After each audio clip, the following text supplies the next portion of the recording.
Keiara, just quickly, Keiara came to us, like I say, we went to Swaziland for 2 weeks last year. We went in April to unload a container into Swaziland. And while we were there, several nights we were there. Yeah, after we got there, this little girl was found, a little boy was walking through a field and found her abandoned. In a plastic bag. Mother had given birth and discarded her.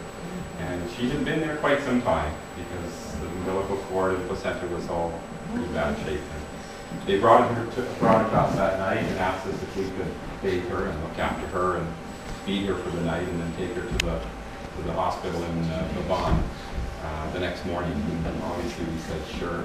And but I think by morning, by 4, well, I think immediately we both knew, but we just didn't tell each other. But by 4 o'clock in the morning, we verbally spoke about it. She was sleeping quietly in Cassandra's suitcase. She was 5 pounds, 2 ounces. And we said we can't, we just don't have the heart to take her and drop her off in the hospital with the rest of them. You know, there's 70,000 orphans in Swaziland.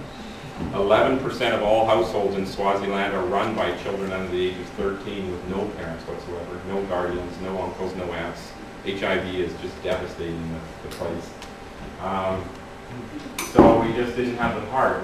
I knew I couldn't live with myself. I couldn't stand here even today and see these videos and talk to you and wonder where she was or what happened to her. So we asked if we could keep her the next morning. We said, could we keep her? Obviously, we had to take her for medical tests and everything, and we were very fortunate. Her health is absolutely perfect. Her mother did not even have HIV. They did DNA testing and found that the mother was in good health. We don't understand why she discarded her child. There's various reasons why this happens. But she, we asked the officials there if we could keep her, and the first lady that's in charge there of social welfare, she said to us, when I first called her, she says, or I went to her office, she says, out of my office, she said, I'm not talking to you. And I called her back on the cell phone from outside, and I said, please. And she said, well, you can come in my office on Friday, 3 days from now, and I'll tell you the same thing, just to get out, you're not adopting any of our children. And I did. I went down Friday, and I sat there, and she told me the same thing again. And I just pled with her. I said, listen, we can't leave. And she said, fine. She said, the laws of our land are that you have to live here for 2 years. You have to be a resident of our country.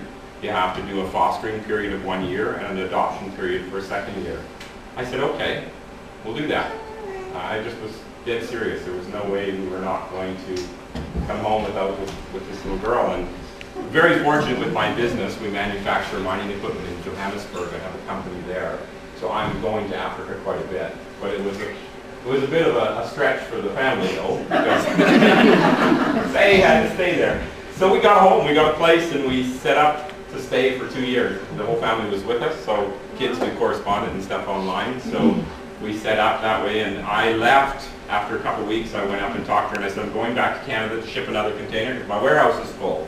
So I came home, left the family there, came back, and in the latter part of July, the social welfare lady kind of came through, and a few other things were going on behind the scenes, and they said, listen, we can see that you're really committed, and we can hurry this up. So they went and got some magistrate who signed a bunch of adoption orders backdated 2 years. Before she was born.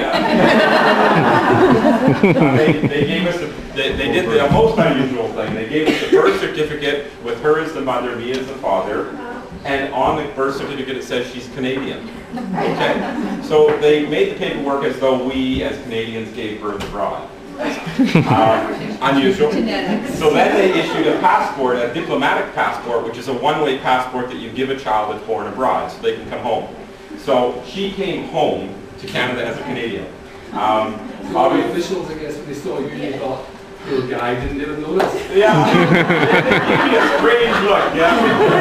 But I had to tell them the truth, so I told them the story, and they are now, the Canadian government's trying to unravel it. They're trying to figure out how to make her a Canadian citizen. She doesn't fall into any of the proper guidelines, proper paperwork, but I'm sure they're going to do it, so that's how we got